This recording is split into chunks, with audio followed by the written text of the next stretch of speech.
afternoon and welcome to Live at 4 on this foggy Thursday. Yeah, and that low visibility may be around for some time. Let's take a look at your first sworn forecast.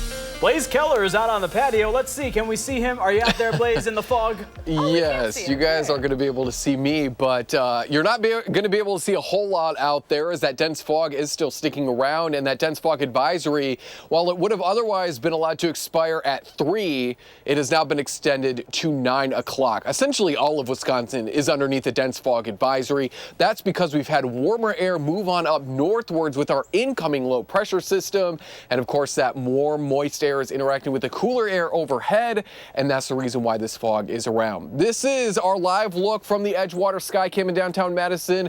On a not foggy day, we would be able to see the Capitol building very clearly. We can't even see that, as visibilities are most likely at or below 3/4 of a mile. If you're lucky, it's closer to that mile visibility.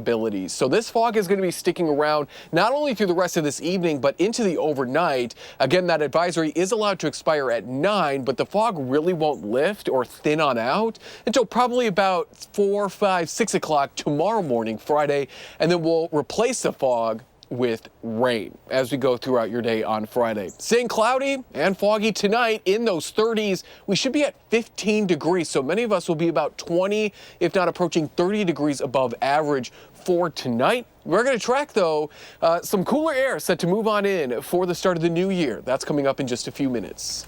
Blaze, thank you. As state lawmakers prepare for a new session next year, new policy proposals are on the table. That includes marijuana. Political reporter Will Keneally has more on what we can expect. Will? Well, Democrats often call Wisconsin an island of marijuana legalization in the Midwest, with neighbors like Minnesota, Michigan, and Illinois having recreational use. Now, we asked Wisconsin lawmakers as part of our series of year-end interviews what we could see in the next session. Here's Assembly Speaker Robin Vos, who leads policy in that chamber. I certainly think medicinal marijuana is something that should happen in Wisconsin. I've been a supporter of it for a decade. But finding a way that it doesn't lead to recreational has always been the challenge. I do not support recreational marijuana. I think we have too many drugs in society already. Now, Vos, a Republican there, says that he does not want to see Wisconsin shift from medical to recreational marijuana. So he wants assurances in any medical bill that it will stay there. Now, we'll hear more from lawmakers coming up tonight at 5 and 6. Will, thank you. A new development today, the City of Madison Clerk's Office says nearly 200 ballots from the November 5th general election went uncounted. Now, this is not enough to affect the outcome of any race. Our Ellie LaLiberte joins us now to break down exactly what happened. Yeah, guys, the 193 uncounted ballots were from wards 56, 65, and 68. I spoke with the mayor's chief of staff today, Sam Munger, who says this mistake in this capacity is extremely uncommon, but it is problematic. At this time, city officials are not sure what caused the ballots to be missed. Munger says looking into this could take weeks, but all of the ballots that were missing were found sealed. Conversations are underway with the clerk's office to ensure this does not happen again, but Munger recognizes the impact of the issue.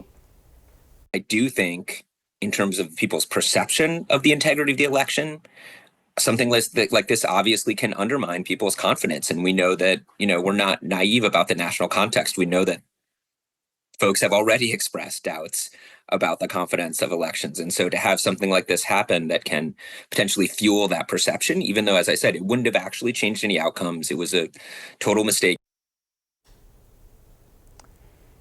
And here are the events that led up to that discovery. On November 12th, the staff from the clerk's office discovered a sealed bag containing 125 unprocessed absentee ballots. On December 3rd, clerk's office staff discovered another sealed bag containing 68 more unprocessed ballots. On December 18th, the Madison Clerk's Office emails the Wisconsin Election Commission informing them of the situation. This leads to the WEC attorney contacting the Madison City Attorney, who then alerts the mayor's office. On December 23rd, the clerk's office traces the ballots and provides a written explanation. And then today, on the 26th, a statement is released to the public. The city is also contacting each of the affected voters to apologize. Ellie, thank you very much. A case of bird flu has been identified among a commercial poultry flock in Burnett County, continuing the spread of the disease in Wisconsin. The CDC says there's no immediate threat to the general public, and the virus does not pose a risk to food safety if eggs and poultry are handled properly. Unemployment data released last week indicated that layoff activity in the U.S. remains low. There were about 219,000 first-time jobless claims filed last week, 1,000 less than the week before. However, the number of people receiving ongoing unemployment benefits is at a 3-year high, signaling that it's difficult for those looking for jobs to find work. One person is dead after a fire in Portage on Christmas Eve. We have a photo of the home here. Crews were called to the scene on Tuesday with reports that a resident was still inside the home. The rescue team was able to find the person and move them outside. They were taken to the hospital but died there. The Department of Justice Division of Criminal Investigation is currently investigating the fire. And whether it's traveling home from the holiday or off to a vacation, airports are busy this day after Christmas. And as Bradley Blackburn reports, travelers are also contending with challenging weather in parts of the country. In this most wonderful time of the year, sometimes all you need to pack is a good attitude. Delays make great adventures. You never know who you're going to meet. The day after Christmas, travel crowds are heading out, which means some long lines at airports around the country. It's a little bit crowded, but I'll get through it. Get there early and stay updated on check your apps and stuff. Nationwide, the TSA expects to screen nearly 40 million passengers from December 19th through January 2nd, a 6% increase from a year ago. Complicating things Thursday, punishing weather in certain parts of the country, including storms in the south. Some of these potentially severe, packing damaging winds, hail, and even an isolated tornado can't be ruled out. Airports in Dallas and Houston are seeing delays and cancellations as the rain comes down. I am nervous about that. It's storming in Houston, so we'll see. The skies are clear here at New York's LaGuardia Airport, but parts of the West Coast are facing their own weather challenges. Utility crews work to restore power after heavy wind damage in the Northwest. From coastal rain to mountain snow, it's all charged by an atmospheric river. Winter weather alerts in place for as much as 1 foot to 3 feet of snow from the Cascades to the Sierra, as well as the Upper Rockies through the weekend. For those hitting the road, AAA forecasted the busiest time Thursday would be between noon and 5 p.m. Bradley Blackburn, CBS News, New York. Now, it might not be snowing today, but we still want your driveway to be prepared this winter. When you salt before a snow or ice storm, it forms a layer between the surface and the snow, making it easier to remove later. The pre-salt lowers the freezing point of the water, which causes the snow to stick less and melt faster. Salting after the storm is for safety measures. It melts remaining ice or snow, preventing it from refreezing and forming black ice. Post-salting also improves traction on the surface, reducing the risk of accidents and falls. Local experts say when it comes to snow, it's best to get ahead of it. It's a good idea to try to keep it clean. You know, if it's only a smaller amount of snow, I'd probably wait till it's completed so you don't have to do it twice unless you like the exercise. So otherwise, I'd wait till it's done and cleared up. If it's a bigger storm where we're getting 7 to 10 inches or something like that, I'd recommend clearing it multiple times. It just makes it easier to clear it multiple times than to try to clear 10 inches off at one time. Now keep in mind, it will be more difficult to shovel snow that has been walked or driven on. You want to shovel it when it's fluffy, not compacted. Madisonians should remember, when it comes to removing snow, you have until noon the day after the snow stops falling to make sure your sidewalks are clear. And if you don't, you could be looking at a fine. Well, coming up next on Live at 4, the investigation into the Azerbaijan plane crash that killed dozens. Plus, why President-elect Donald Trump is accusing Chinese soldiers of, quote, ripping off the U.S. when we return.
Speculation is growing over the cause of a deadly plane crash that killed dozens on Christmas Day in Kazakhstan.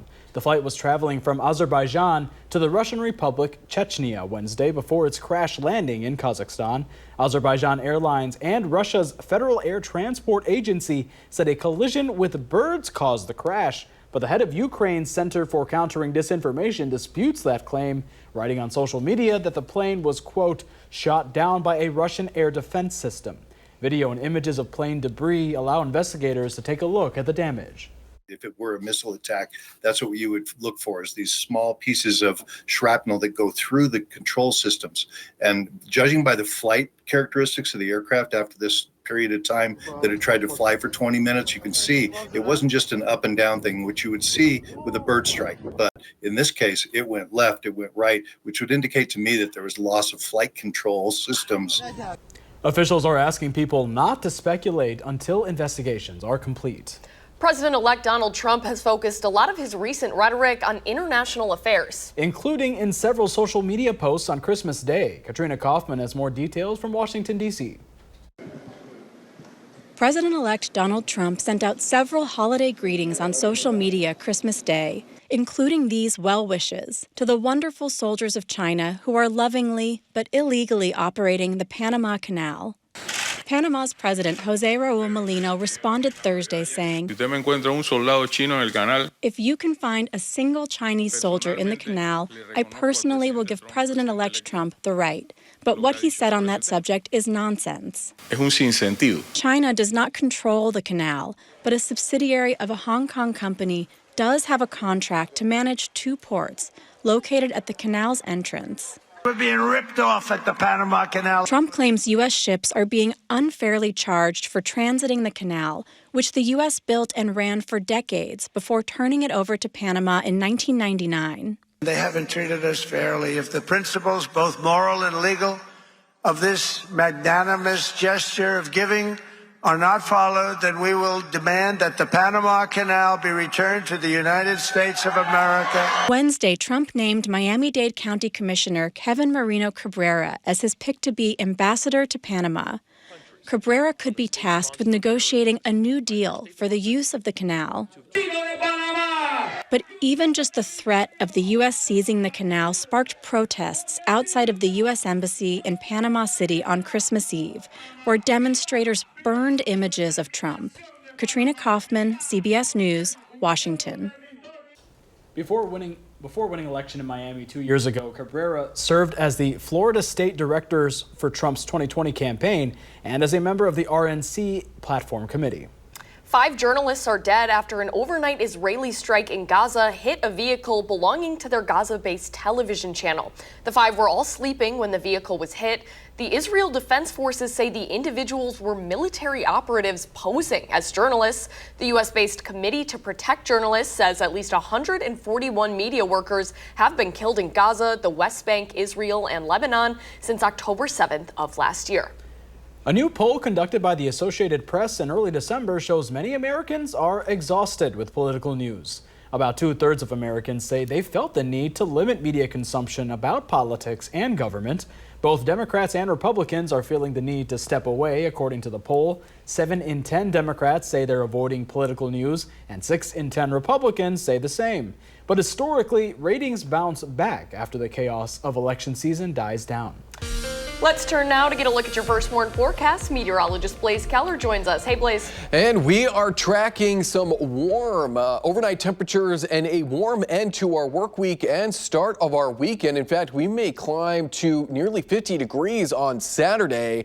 And then things start to change as we go into the start of the new year. Let's focus on, though, these final days of December.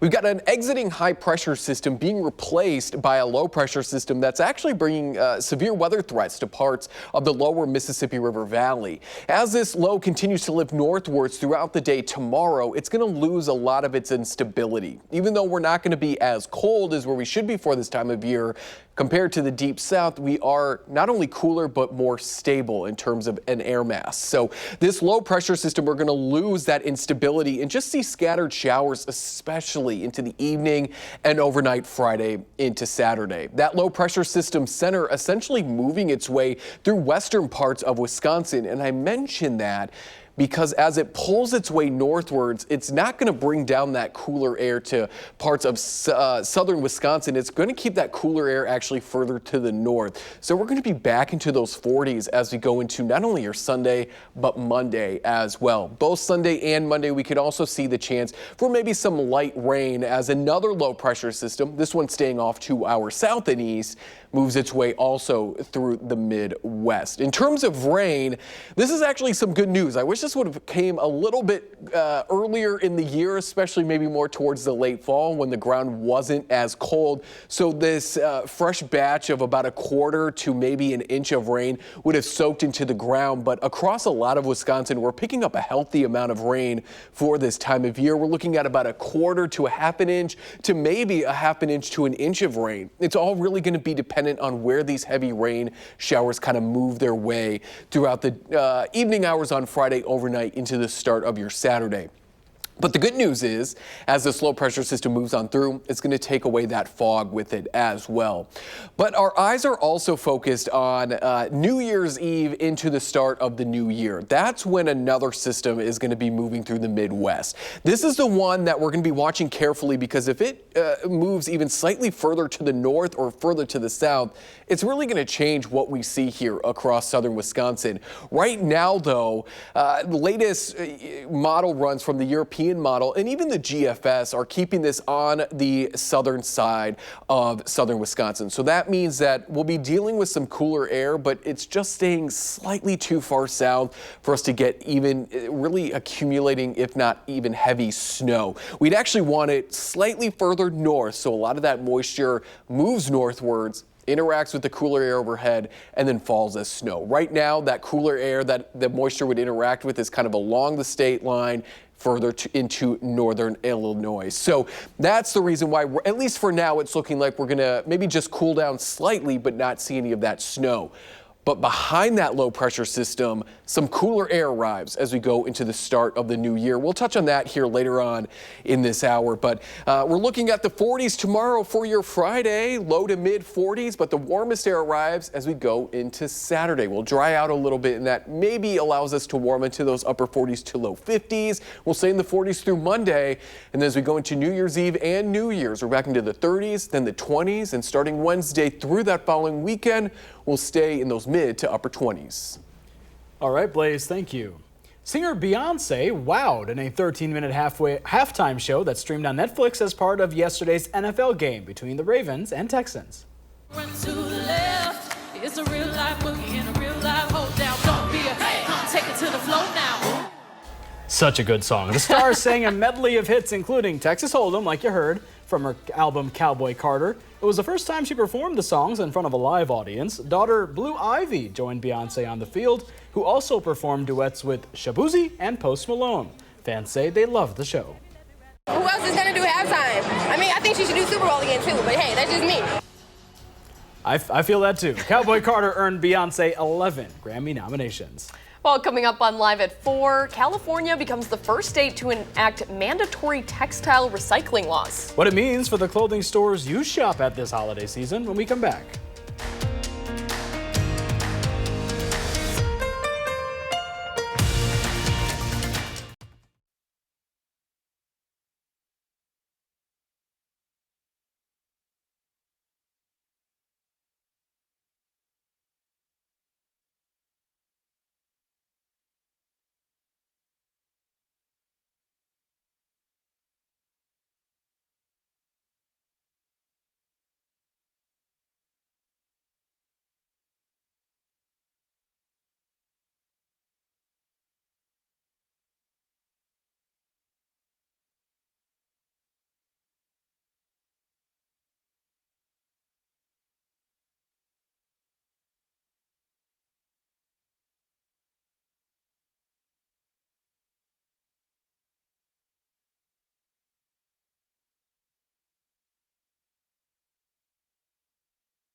Every year, people in the U.S. throw away billions of pounds of used clothes and textiles. California is now the first state in the nation to make clothing and textile companies responsible for their products from start to finish. CBS's Danya Backus explains.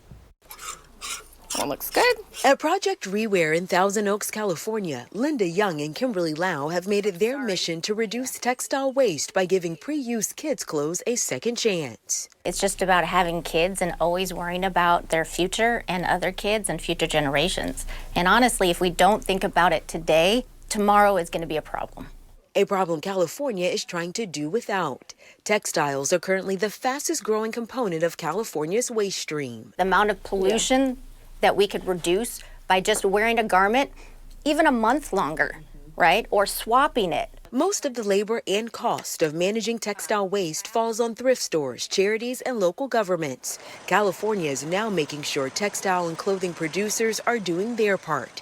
It's the first state in the nation to enact a new law requiring apparel and textile makers fund a reuse, repair, and recycling program. It means a fundamental shift in the way that they do business. They have never in the United States been required to take responsibility for the end of life of their product. Rachel Kibbe is the CEO of American Circular Textiles. Her organization helped advocate for the policy.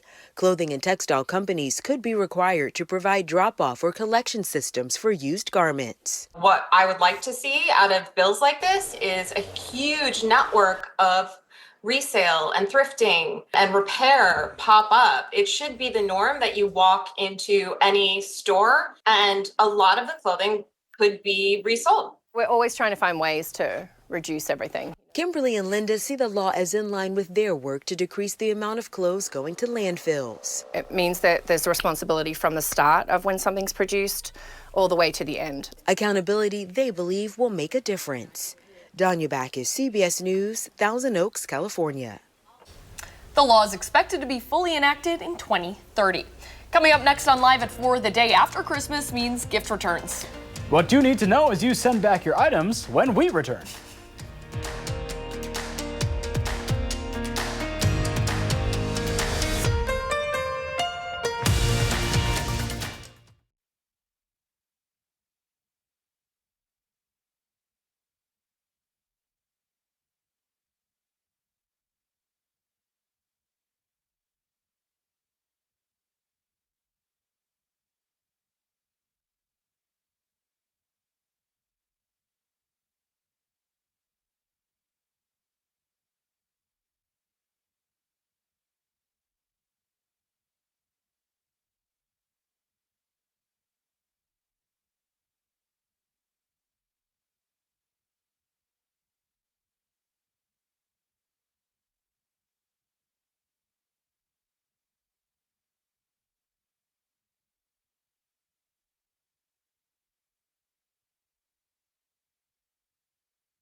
watching News 3 Now, live at 4.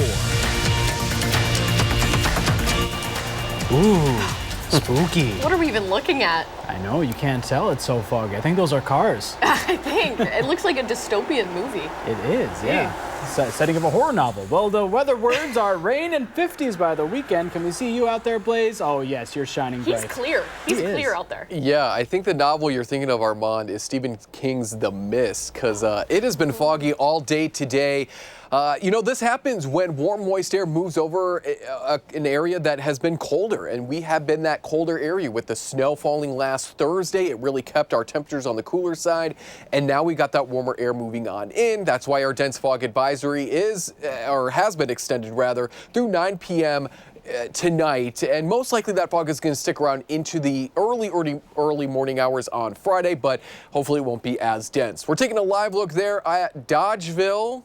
If you can see through the fog, it is foggy across all of southern Wisconsin with visibilities, if you're lucky, at 3/4 of a mile. Everybody else is at that or less, pretty much. So again, that's the reason why this dense fog advisory has been extended through at least 9 o'clock tonight. If that were to change, we'll keep you updated. You can also see updates on any weather alerts, severe winter or these dense fog advisories on our First Warned Weather app. If you go to the map, click those 3 vertical circles, swipe over to alerts and go to other for the dense fog.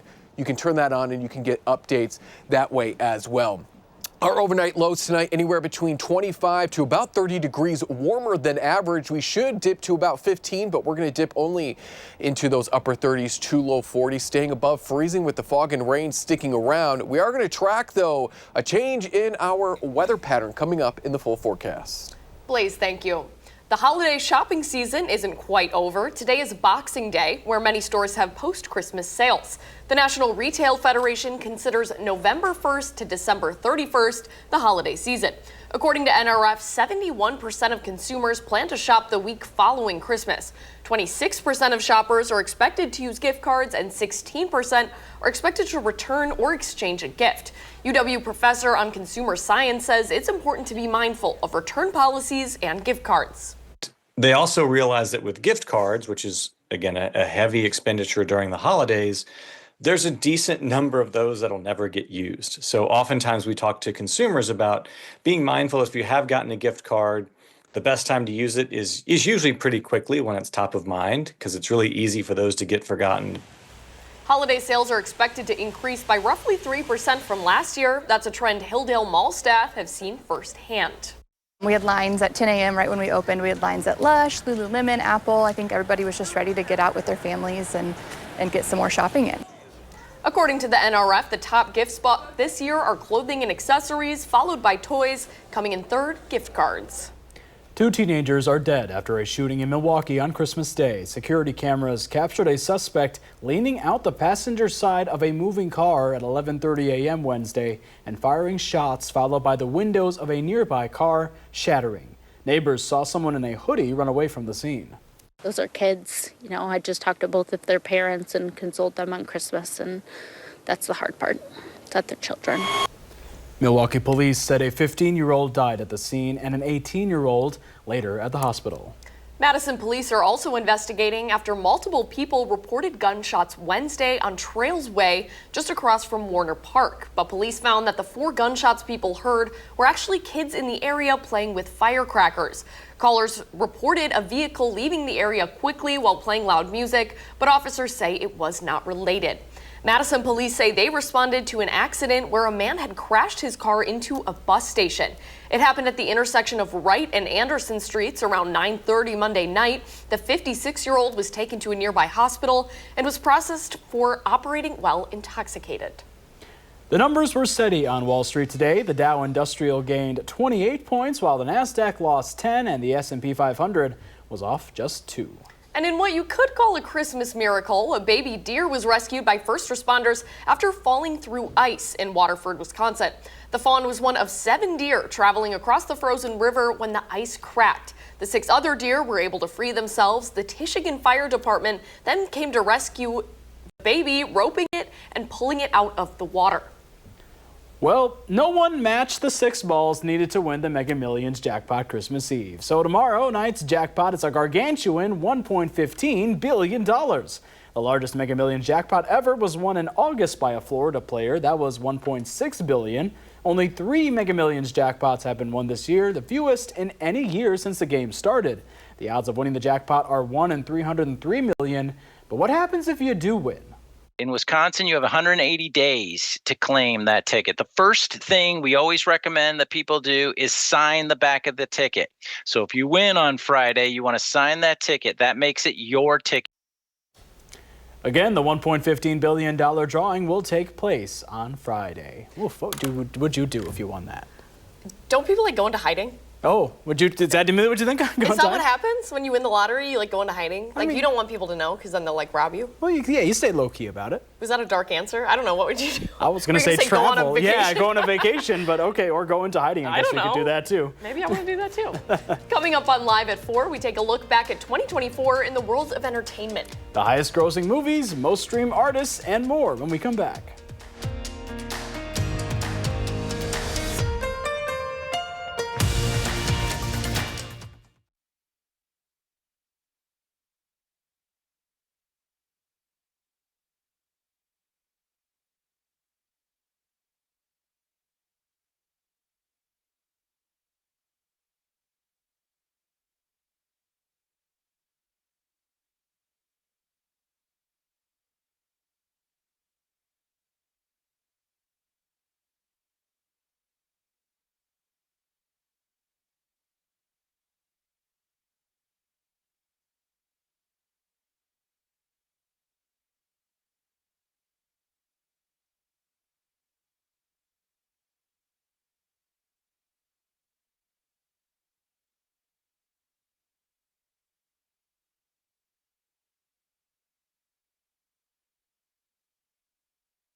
On the next Live at 4, we'll visit a new thrill factory in Madison. And Will Loper has suggestions on what to stream this weekend, including the long-awaited second season of the Korean thriller Squid Game.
Allegations against one of rap's biggest stars and Taylor Swift's big year are just a few of 2024's major stories from the world of entertainment. Danya Backus takes a look back. Shock waves reverberated through the entertainment industry when Sean Diddy Combs was arrested and indicted on racketeering, sex trafficking by force, and transportation for purposes of prostitution. More than 100 people have stepped forward accusing the rapper of inappropriate sexual conduct, and many also filed civil suits. Combs has pleaded not guilty. His trial is set for May. This has been the most extraordinary experience of my entire life. Taylor Swift's 5-continent Eras tour wrapped up in Vancouver after 149 performances. The singer canceled her Vienna shows in August because of threats of terrorism. Several people were arrested. Swift became the most streamed artist in a single day after her double album, Tortured Poets Department, broke the record for the most streamed album in a single day.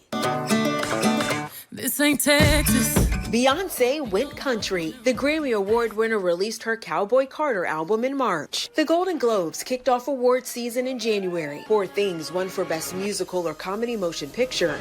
Oppenheimer was named Best Drama Film. At the Oscars, Oppenheimer walked away with 7 awards, including Best Movie, Director, Actor, Supporting Actor, Score, and Technical Awards. We wanted to make such a good first impression. 2024 was another big year for movies. The animated film Inside Out 2 was the highest-grossing movie, surpassing $1.6 billion at the worldwide box office. Hi, Peanut. While Deadpool and Wolverine followed with $1.34 billion. TV fans were treated to the Emmy Awards twice in 2024 after the broadcast was delayed because of the Hollywood strikes. Shogun, Hacks, and The Bear were big winners. I can buy myself flowers. Miley Cyrus's Flowers claimed Record of the Year at the 66 Grammy Awards. Taylor Swift's Midnights won Album of the Year, and Billie Eilish won a Grammy for Song of the Year. Victoria Monet was named Best New Artist. Got my ticket to the masquerade. Stereophonic won Best Play, while The Outsiders snagged the award for Best Musical at the 77th Tony Awards. The death of Liam Payne stunned music fans around the world. The former One Direction singer fell from a third-floor hotel balcony in Argentina. The top-rated CBS daytime drama The Young and the Restless aired its 13,000th episode in November. Those are some of the year's top entertainment stories. Danya Backus, CBS News. 13,000 episodes. That's crazy. I wonder how many episodes Live at 4 has. Maybe around that. We should take a look into that. We should. We'll report back. Well, coming up on Live at 4, Dr. Zorba Pastor joins us. His top tips for enjoying the cold Wisconsin weather when we come back.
We are taking a live look at, say it for me, Las Vegas. Las Vegas. Lots of shit. I think we're saying the same thing. You let us know. Vegas or?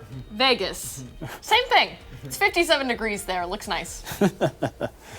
Well, winter activities are in full swing here in Wisconsin. And if you're someone who enjoys being out in the snow, there are some key things to remember. Here to talk to us about them, Dr. Zorba Pastor. Dr. Pastor, thanks so much for stopping by. It's great to be here. Great to be here. Hope you had a good holiday. It was a white Christmas for a little bit. Yeah, it was. It was. You know, and the important thing is we have to get outside in the wintertime. Otherwise, I mean, you feel like you're just inside all the time. So yesterday, we have a little hill in our backyard. We went outside with the grandchildren, and we went down the hill and slid down the hill.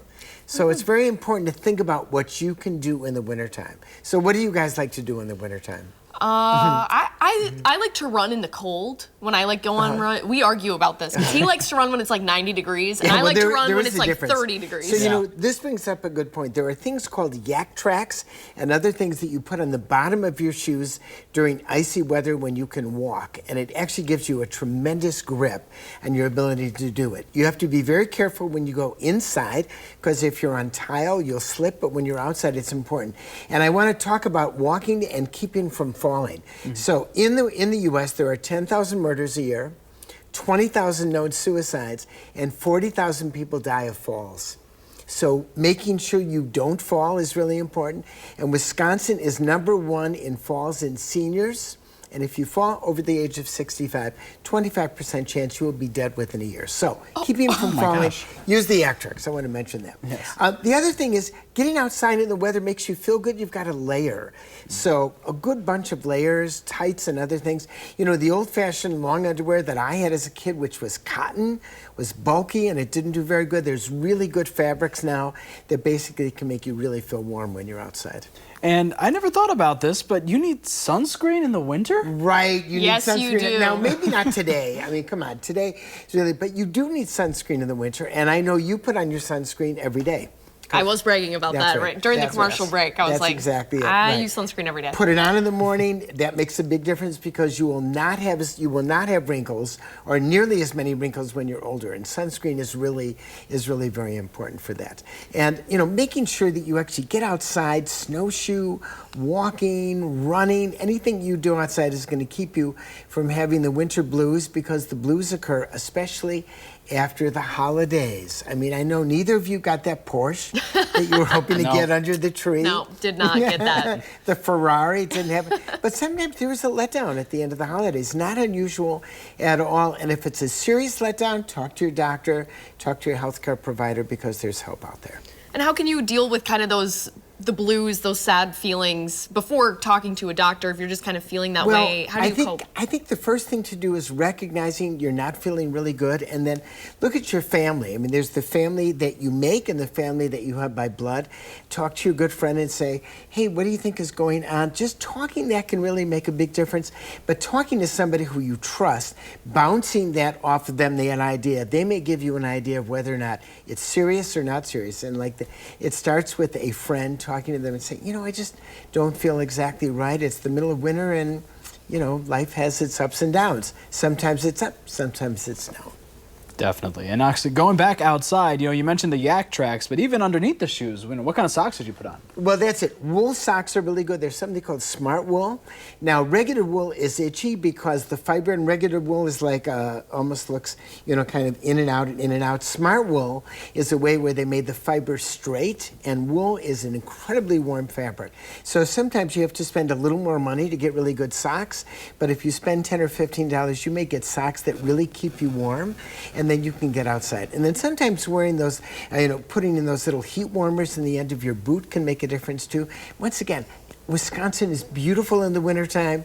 Going out when the lakes are frozen, going down the lakes and just laughing at the cold weather makes a big difference. And I always send pictures to my cousin in California and say, we barbecue in the wintertime. What do you do in the wintertime? Our producer, Steve, did that too. Steve was just telling us he barbecued yesterday. We're like, what'd you eat for That's exactly on Christmas? Oh, just back on the grill. We're like, in the snow? Yeah. In the snow. Then you laugh at the snow. That's exactly right. So awesome. So Layers. Layers. Wear sunscreen. Wear sunscreen. Stuff in the bottom of your shoes so you don't fall. Talk to your friend if you have trouble, and enjoy Wisconsin winters. Awesome. Dr. Zorba Pastor, thank you so much for Always joining great us. to be here. Well, if we headed outside, we might not see much. Is that right, Blaze? Yeah, that fog is still sticking around. That dense fog advisory for all of our coverage area and then some, essentially all of Wisconsin through 9 o'clock tonight. Light rain will be possible as well. We replace the fog with scattered showers as we head into your Friday night through Saturday. And then we look to cool on down as we head into the start of the new year. So big picture, and then we'll take it small picture. This high pressure system is exiting the Midwest, and that's making room for this low pressure system to move on northwards. That warmer air has moved over a colder air mass, and that's the reason why we have the fog. But as we go further into your Friday, we're going to be dealing with these scattered showers. This low pressure system's center is essentially moving through Wisconsin, but unfortunately, it's not going to be pulling down cooler air behind it because it's moving northwards instead of north and east or even east. So that colder air kind of goes with it northwards. That's why we're going to be staying underneath these mild temperatures pretty much through the start of next week. In terms of rain, especially Friday night into Saturday, we're looking at about a quarter to maybe an inch of rain. Darker blue is where the model is picking up those showers, kind of passing over multiple times. So this could change depending on where these heavier showers inevitably fall. But generally speaking, probably about a half to 3/4 of an inch of rain. And then we look ahead to New Year's Eve into New Year's. This system continues to look like it's going to track through the Midwest, but right now both our European model and our GFS model, two of our longer range models, keep the center of this low pressure system well off to our south. We'd want the green line, this New Year's Eve system's path, to be much further north, if not take more of this blue path. So the center is going to be kind of passing through St. Louis. So a lot of that moisture is going to stay off to our south as well. So if you were hoping for some measurable snow, at least for now, it doesn't look like it. But what this system does usher in is some much cooler air. Watch as these greens and yellows, the warm air now, is replaced by blues, light blues, and even whites as we head into Thursday, which is, I believe, January 2nd. So we are going to be cooling on down as we head into the new year. And again, New Year's Eve on Tuesday. By New Year's Day onwards, we're hanging out in those mid to upper 20s. So if you don't like the cold, then you'll enjoy the 40s while they're here.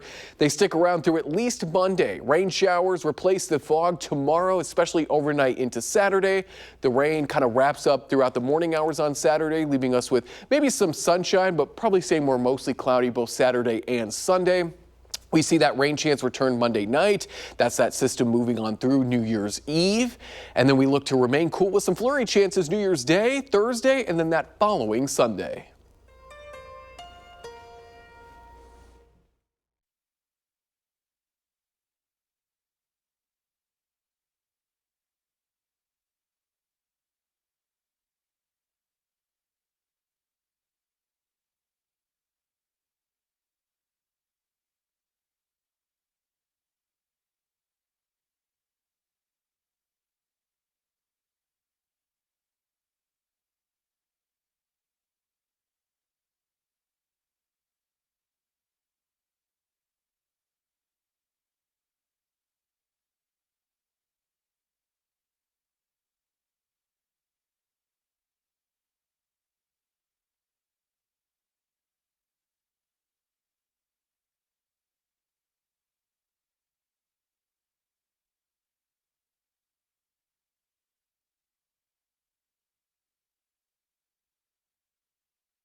take a look at this. An electric caravan has been spreading holiday cheer around St. George, Utah, almost nightly over the holiday season. Whoa, look at those decked out rides. I've seen a couple of these. You have? I think, like, in the Madison area. Whoa. I wonder if they came all the way from Utah. It'd be crazy. It started with a motorcycle and a car a few weeks ago, and the impromptu parades have grown to about a dozen. None of the involved drivers knew each other before they started, but they say they've now become friends. How can you not? How can you not? Well, look at the motorcycle go. Wow. We'll be right back.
Testing. Check, check.